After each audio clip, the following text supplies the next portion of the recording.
not the silence of space. He'd grown accustomed to that particular emptiness during his years as an astrobiology researcher. This was the calculated, anticipatory silence of professionals who saw him as nothing more than a data point in their experiment. Dr. Kalen Riley, specialist in extreme environment adaptation, pressed his palm against the smooth, featureless wall of his cell. The surface was impenetrable, both literally and figuratively. He could no more break through it than he could understand how he'd ended up here.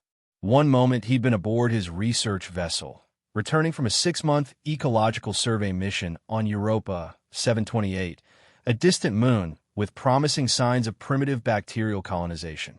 The next, alarms blaring, ship systems failing, and then darkness.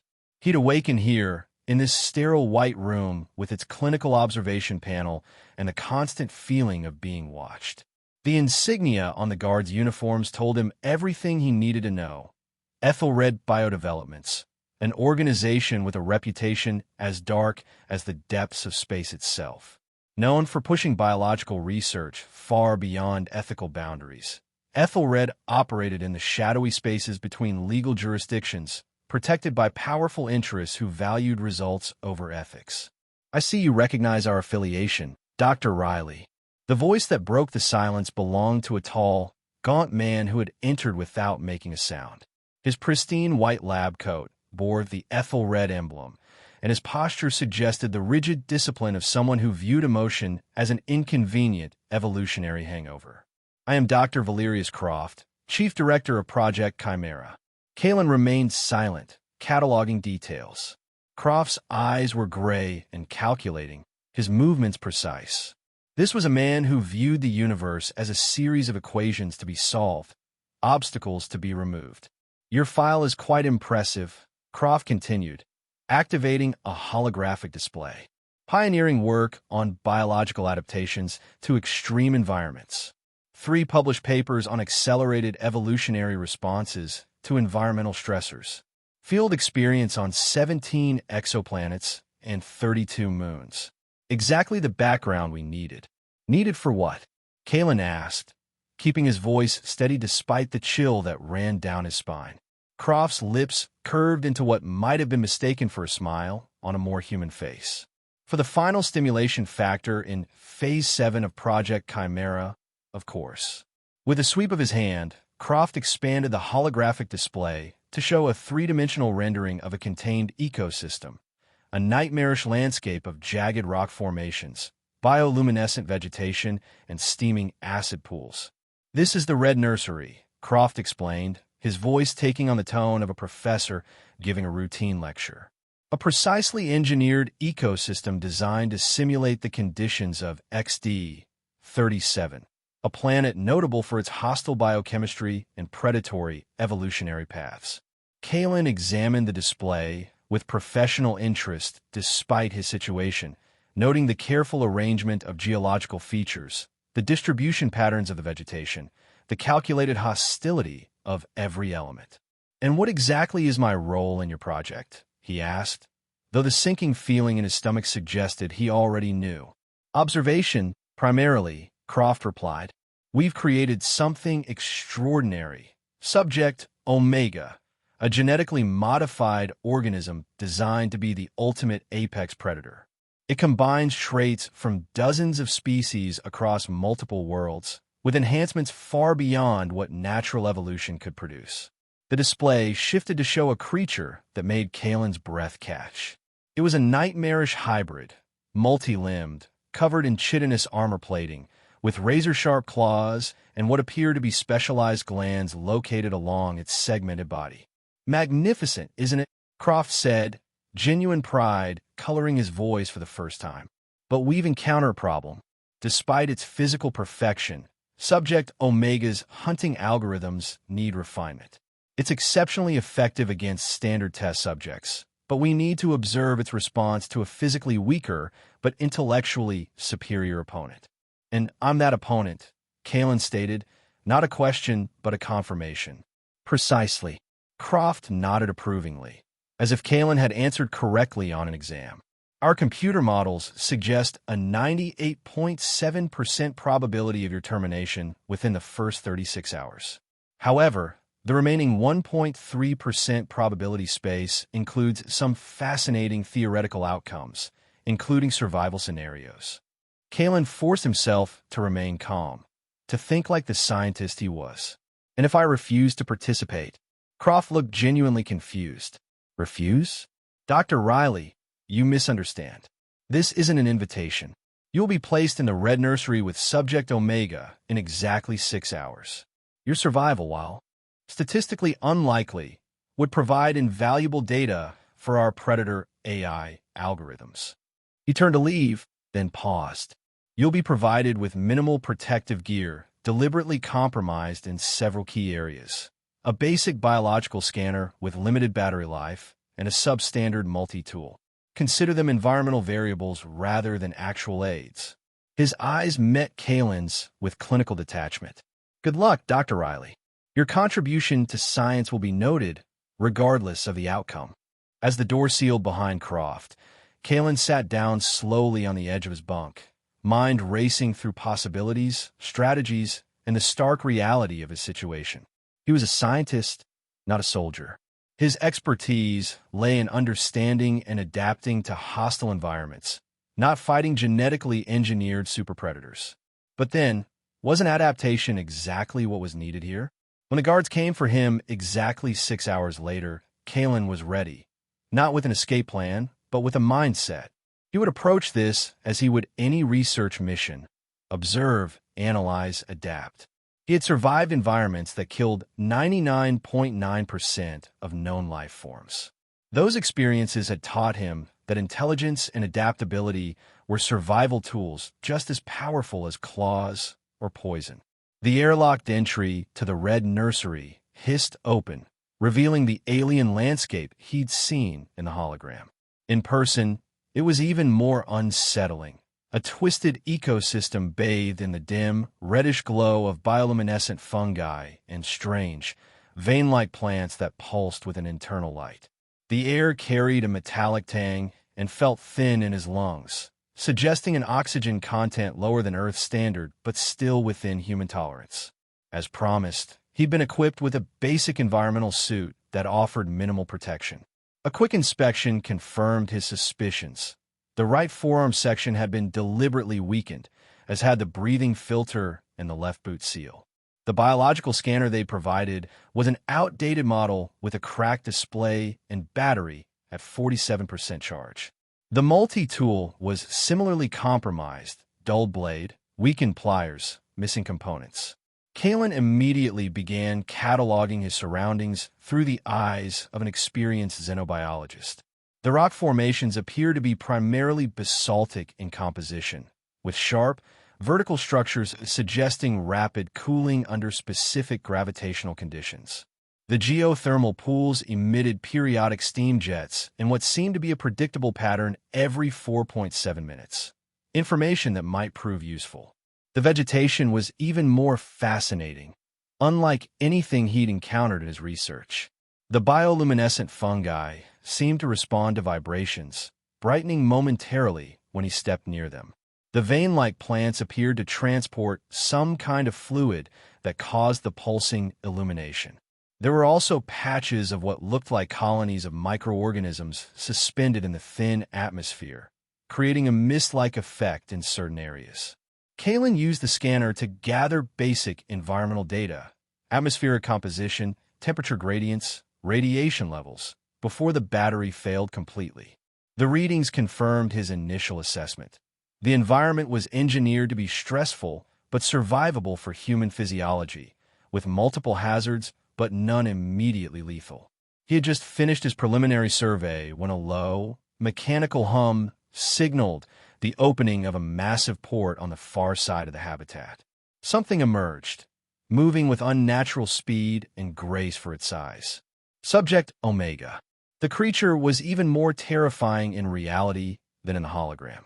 Standing approximately 2 meters tall when upright, it possessed 6 limbs, for ending in vicious claws, and 2 apparently specialized for grappling.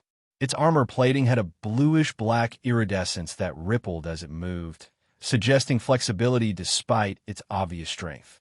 The specialized glands Kalen had noticed in the hologram were now visibly pulsing along the creature's segmented body, exuding small amounts of a clear, viscous fluid that sizzled when it touched the ground.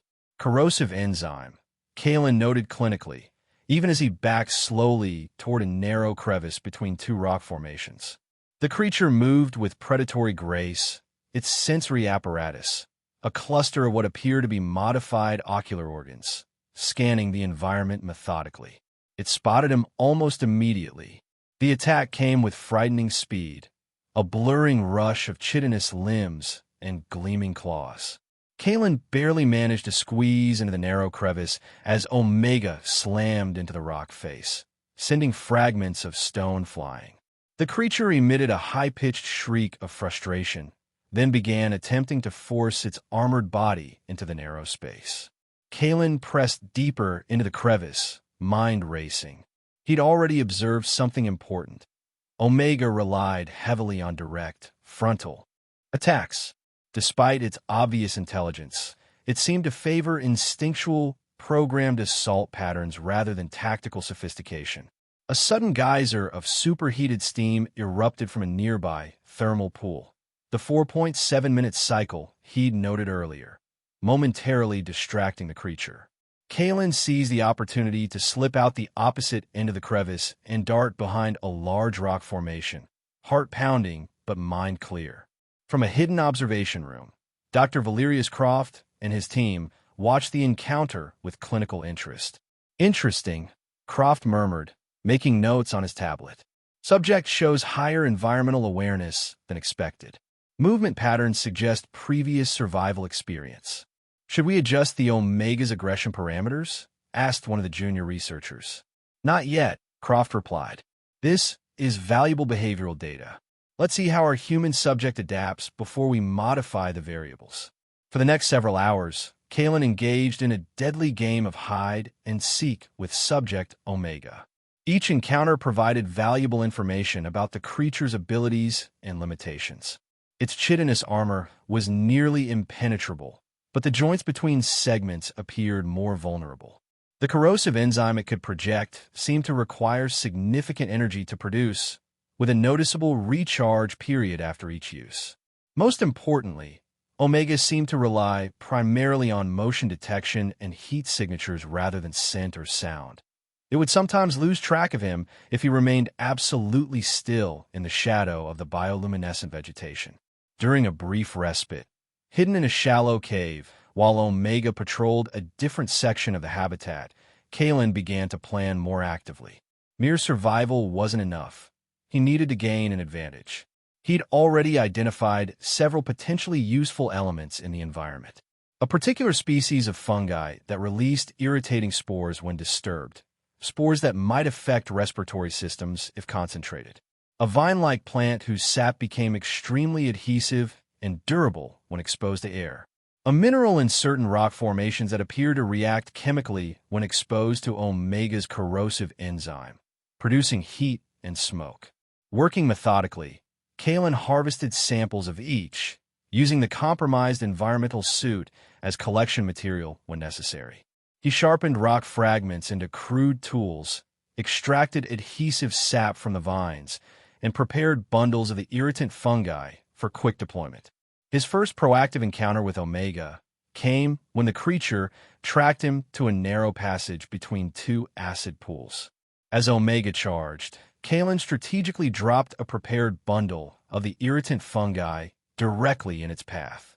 The impact released a dense cloud of spores that engulfed the creature, causing it to emit a high-pitched shriek and thrash its limbs in obvious discomfort. The distraction allowed Kalen to slip away once again. Over the next cycle of what passed for a day in the artificial habitat, Kalen implemented increasingly sophisticated defensive strategies. He created adhesive traps using the vine sap, positioning them along Omega's frequent patrol routes. He prepared bundles of the reactive mineral, which he could throw to create diversionary heat and smoke when they came into contact with Omega's enzyme spray. He even managed to partially repair the biological scanner, reconfiguring it to detect Omega's unique biosignature, giving him a crude early warning system for the creature's approach. In the observation room, Croft's initial satisfaction had given way to irritation. The test subject is surviving far longer than projected, he snapped, reviewing the data. Omega should have terminated him within the first 12 hours. His adaptive strategies are quite ingenious, offered one of the senior researchers, earning a cold glare from Croft. Increase environmental stress factors, Croft ordered. Reduce ambient temperature by 15%. Release the Omega stimulant pheromones through Sector 3 ventilation. The effects of these changes were immediately apparent to Kalen.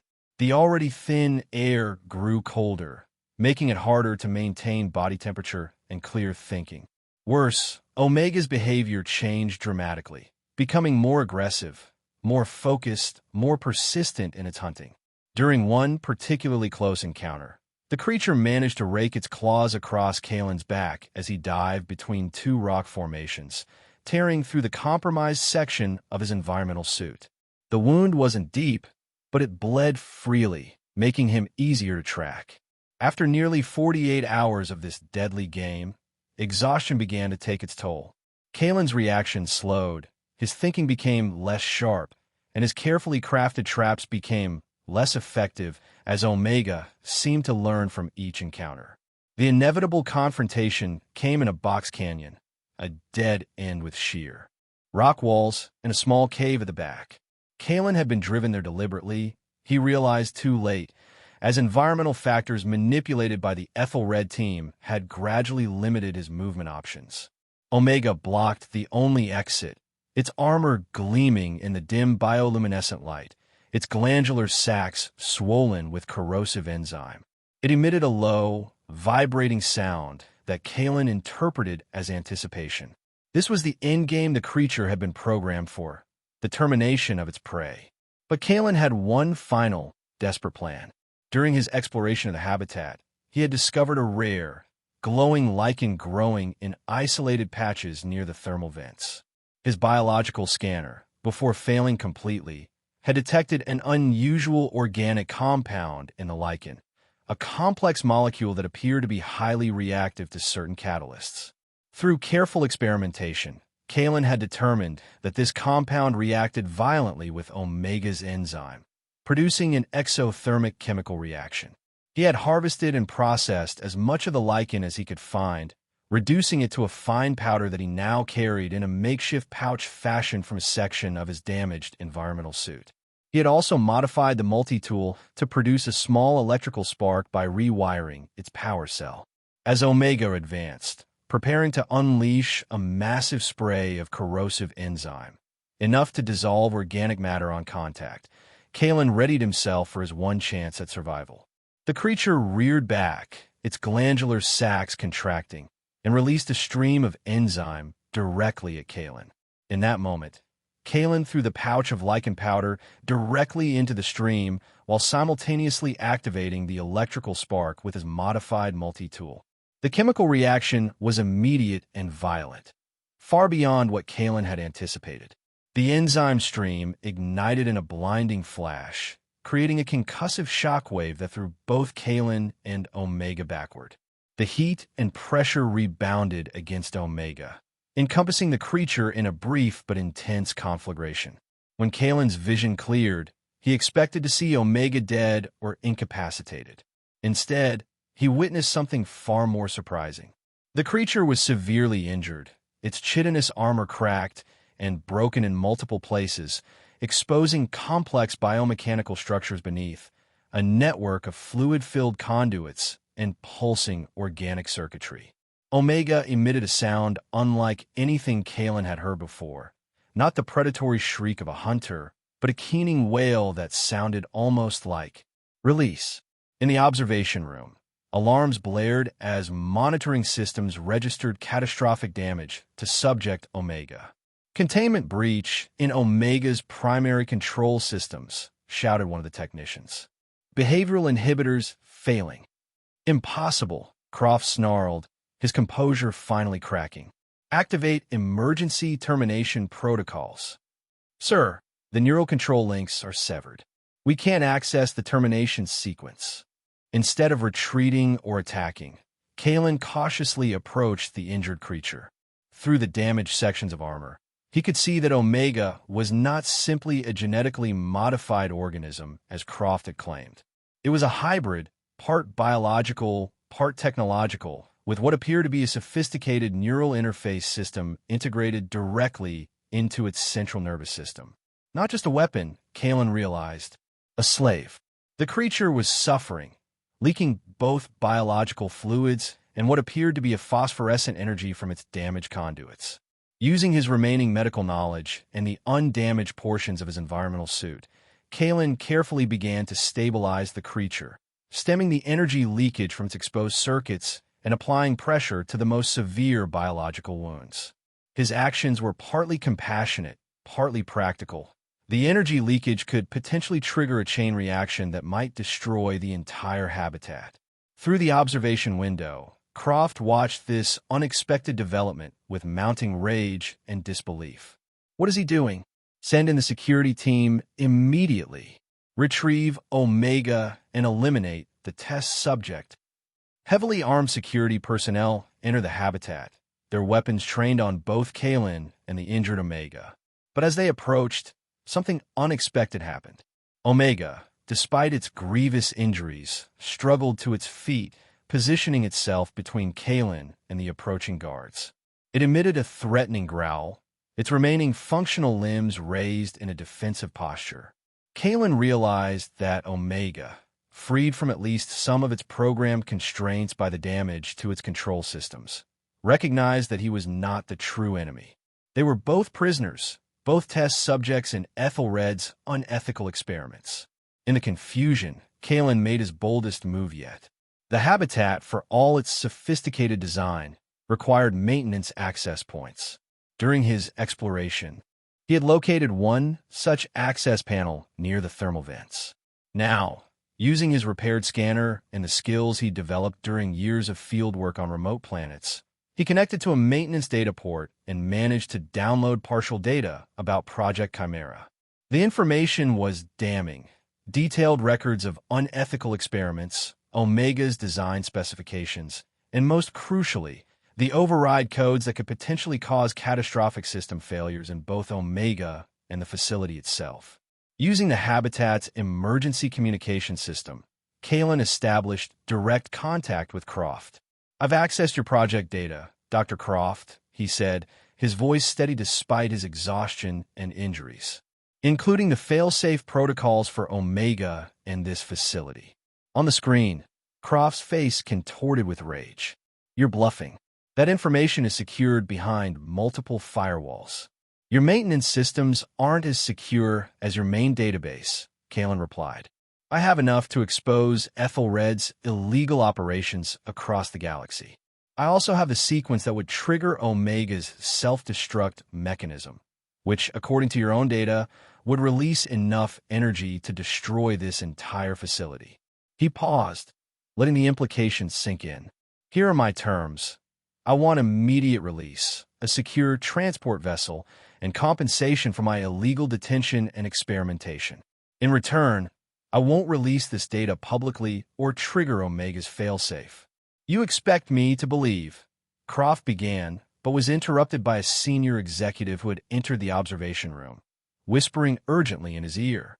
After a tense silence, Croft's face reappeared on the screen, now carefully composed though his eyes burned with cold fury. "Your terms are acceptable. A transport vessel will be prepared, but Omega remains our property." "Agreed," Kalen said, though the word left a bitter taste. He had no realistic way to secure the creature's freedom, and pushing too hard might jeopardize his own escape. "But I keep a copy of the data as insurance." Hours later, aboard a neutral transport vessel headed for the nearest Alliance base station, Kalen reviewed the data he had managed to extract from Ethelred systems. The files painted a disturbing picture of corporate scientific amorality. Countless illegal experiments, subjects acquired through kidnapping or purchased from slave traders, technologies developed without regard for ethical considerations. What haunted him most, however, was the information about Omega. The creature had once been a sentient being, a member of a rare, telepathic species native to a distant world. Ethelred had enhanced it through genetic modification and cybernetic implants, suppressing its consciousness and higher functions to create the perfect biological weapon. The explosion had damaged those suppression systems, allowing some degree of the creature's original awareness to reassert itself, enough for it to recognize Kalen as an ally rather than prey in those final moments. Kalen didn't know what would happen to Omega now. Most likely, Ethelred would terminate it, considering the experiment compromised. Or perhaps they would repair and reprogram it, erasing any awakened consciousness and returning it to its role as a living weapon. He gazed at the data crystal containing the copied files. It represented both his insurance policy and a moral burden. Releasing it would expose Ethelred's operations, potentially saving countless lives and ending their unethical research. But it would also make him a target for one of the most powerful corporations in the galaxy, with resources that extended far beyond legal boundaries. The line between human and monster, Kalen reflected, was far more permeable than most people realized. Omega, designed to be the ultimate predator, had shown more humanity in its final actions than Dr. Valerius Croft had displayed throughout their entire interaction.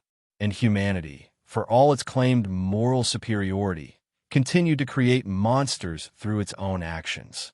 His battle with Ethelred was unlikely to end here. They would come for him eventually, seeking to recover the data and eliminate the loose end he represented. But he had survived their engineered predator through observation, adaptation, and intelligence, the same skills that would serve him in the wider conflict to come.